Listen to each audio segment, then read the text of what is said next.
Usap-usapan ngayon ng balitang ABS-CBN branding returns to Free TV. Matapos na makita ang free television ng pangalan at ilang programa ng ABS-CBN.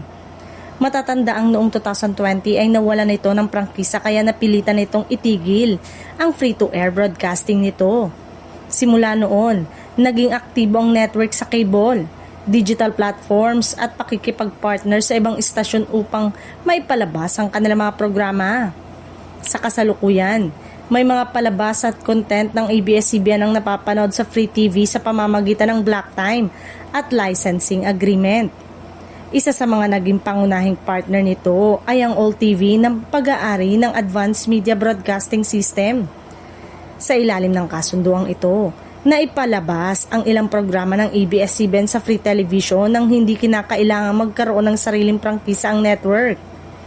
Sa likod ng All TV ay ang Advanced Media Broadcasting System na siyang may hawak ng frequency na ginagamit sa pagpapalabas ng naturang mga programa.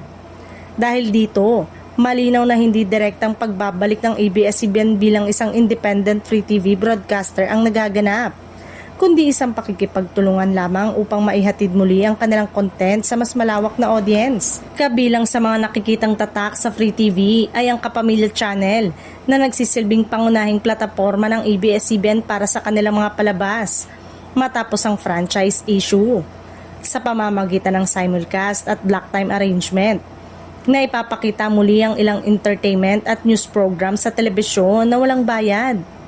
Gayunpaman, mahalagang linawin na wala pang bagong prangkisa na naipagkakaloob sa ABS-CBN upang makapag-operate muli ng sarili nitong free-to-air channel gaya ng dati nitong Channel 2. Ang kasalukuyang setup ay nakabase sa partnership at content sharing agreement, hindi sa direktang pagbabalik ng kanilang dating broadcast operation.